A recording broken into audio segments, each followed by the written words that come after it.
बिस्मिल्लाहिर्रहमानिर्रहीम। मैं मौजूद हूँ इस वक्त ये चौधरी चिकन सेल पॉइंट चौक शहीदा में, जहाँ पे आप देख सकते हैं कि ये छोटे कम वज़न जो मुर्गी है वो फ़रोख्त करने के लिए ज़िबा की जा रही है।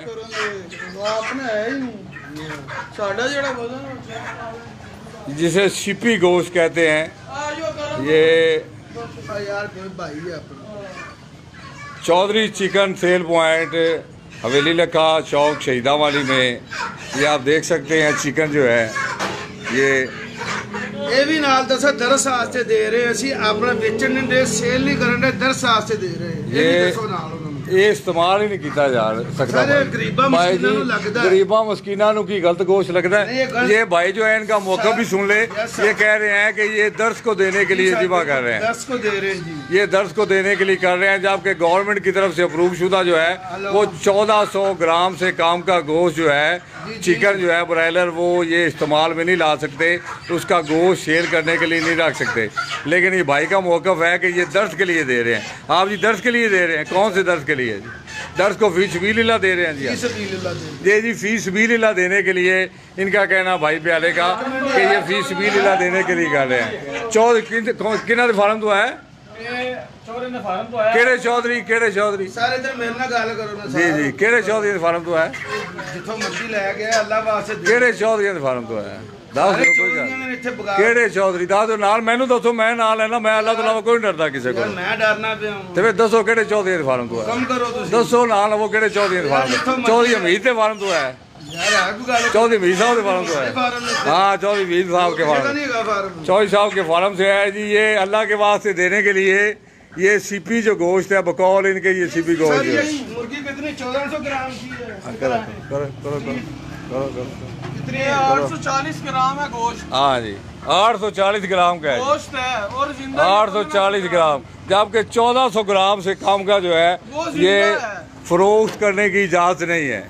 भाईजान बहुत यार मेरा काम खत्म हो गया, मेरा भरा मेरा तो ना इशू को नहीं, मेरी बात करो, तुम जो करते मैं करो चलो। चौधरी में पता लग गया ये चौधरी चिकन सेल पॉइंट है। तो मेरी गुजारिश है ये अरबाब इख्तियार से जो देखने वाले हैं कि इसके खिलाफ जो है वो कार्रवाई अमल में लाई जाए। ठीक करते ने क्या दसो थोड़ा बोलो बोलो बोलो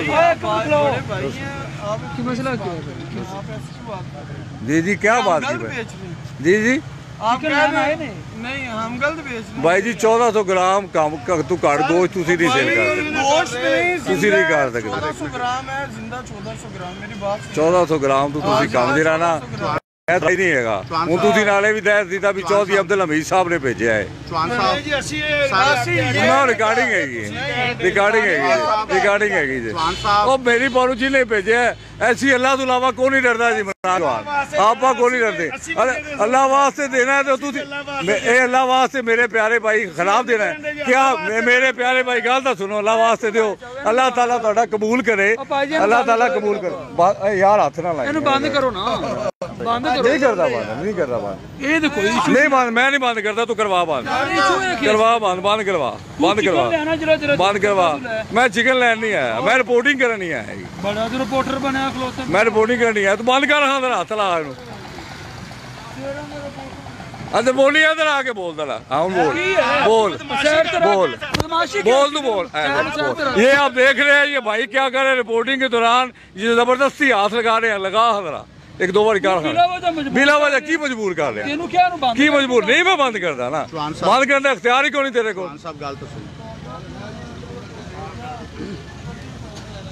एक मिनट थोड़ा यार मैं तेरी तो मैं तू जरा कर खाना रहेगी पैंगी किवें तू मैं रोक सकता है यार भाई जवान साहब गल तो सुनो एक मिनट। जवान साहब की हाल है, ये मेरा काम है तो मैं करना ही, ये मेरा काम ही मैं करना ही, तेरा जेड़ा काम है तू कर। ये एक तो चोरी ऊपर से सीना दौरी, ये भाई दुकानदार ने कोई बदमाश भी रखे हुए हैं जो आके धमकियां दे रहे हैं। तो धमकियों से डरने वाले भाई जी नहीं है हम, हमने बड़े देखे हुए हैं धमकियां देने वाले लेने वाले। जब मैं जिनी देर साड़ी तो जिंदगी है ना मैं तो विलेज जिला गलत काम होएगा देखांगा मैं तो बोलांगा जी ये बदमाश 2-3 होर भाल लो खुद तुसी अगर बदमाश रखा जी ना होर भाल लो ਤੁਸੀਂ ਕਹਿ ਰਹੇ ਹੋ ਅਸੀਂ नहीं कह नहीं ना रिकॉर्डिंग हुई है धक्के देंदे दी धक्के देंदे दी रिकॉर्डिंग हुई है रिकॉर्डिंग है लाइव चलता पे इमरान जवेद चौहान है मैं मेरा नाम इमरान जवेद चौहान ਬਾਬਾ ਜੀ ਕੀ ਹੋ ਗਿਆ ਯਾਰ ਜੋ ਕੁਝ ਵੀ ਹੈ ਤੂੰ ਭਰਾ ਹੈ ਸਾਡਾ मैं बिल्कुल भरा ਤੁਹਾਡਾ ਸ਼ਹਿਰਦਾਰ ਆ ਮੈਂ ਤੁਸੀਂ ਬੋਲਿਆ ਜੇ ਮੈਂ ਤਾਂ ਰੋਕਿਆ ਮੈਂ ਕਿਹਾ ਤੁਸੀਂ ਆਦਾ ਮੌਕਫ ਦੇਣਾ ਚਾਹੁੰਦੇ ਹੋ ਦੱਸੋ ਵੀ 1400 ਗ੍ਰਾਮ ਤੂੰ ਕਰਦਾ ਗੋਸ਼ ਤੁਸੀਂ ਕਿਵੇਂ ਕਰਕੇ ਦੇ ਸਕਦੇ ਜੇ ਕਿਸੇ ਸਰ ਅਸੀਂ ਕਦੋਂ ਵੇਚੇ ਨਹੀਂ ਵੇਚਿਆ ਨਹੀਂ ਇਹ ਕੀ ਕਰਨਾ ਜੀ ਇਹਨੂੰ ਇਹ ਮਦਰਸੇ ਜਾਣਾ ਹੈ ਤੇ ਮਦਰਸੇ ਵਾਲੇ ਬੱਚੇ ਹੀ ਮੁਸਲਮਾਨ ਨਹੀਂ ਨੇ ਇਨਸਾਨ ਨਹੀਂ ਨੇ ਉਹਨੇ ਉਹਨਾਂ ਨੂੰ ਕੋਈ ਬਿਮਾਰੀ ਲੱਗੇ ਯਾਰ ਇੱਕ ਮਿੰਟ ਮੇਰੀ ਭਰਾ ਗੱਲ ਤਾਂ ਸੁਣੋ ਉਹਨਾਂ ਨੂੰ ਕੋਈ ਬਿਮਾਰੀ ਲੱਗੇ ਤਾਂ ਕੌਣ ਜ਼ਿੰਮੇਦਾਰ ਹੈ ਭਾਈ ਜ਼ਿੰਦਾ 1400 ਗ੍ਰਾਮ ਉਹਨਾਂ ਨੂੰ ਕੋਈ ਬਿਮਾਰੀ ਲੱਗੇ मेरे सोन मदरसे वाले को बीमारी लगे तो कौन जिम्मेदार है मदरसे वाले को बीमारी लगे कोई मसला यार गवर्नमेंट ने अगर महकमा सेहत ने कोई रखा है इशू कि 1400 ग्राम तू काटदा तुसी नहीं दे सकते नहीं मैं आदे कोलों नहीं बनादा पे ਇਸ਼ੂ ਤੂੰ ਆਪਣੇ ਕੋਲ 1400 ग्राम तू काटदा होवे ते फिर ਤੁਸੀਂ ਤੋਲਿਆ ਜੀ 800 ਗ੍ਰਾਮ ਨਿਕਲਿਆ ਜੀ 800 ਗ੍ਰਾਮ ਨਿਕਲਿਆ ਜੀ 800 ਗ੍ਰਾਮ ਨਿਕਲਿਆ ਜੀ ਤੁਸੀਂ ਕਹਿੰਦੇ ਭਾਈ ਮਦਰਸੇ ਨੂੰ ਦੇਣਾ ਸੀ ਤੇ ਮਦਰਸੇ ਵਾਲੇ ਨੇ ਕੋਈ ਗੋਸ਼ਤ ਖਵਾਣਾ ਤੁਸੀਂ ਬਿਲਕੁਲ ਲੈਂਦੇ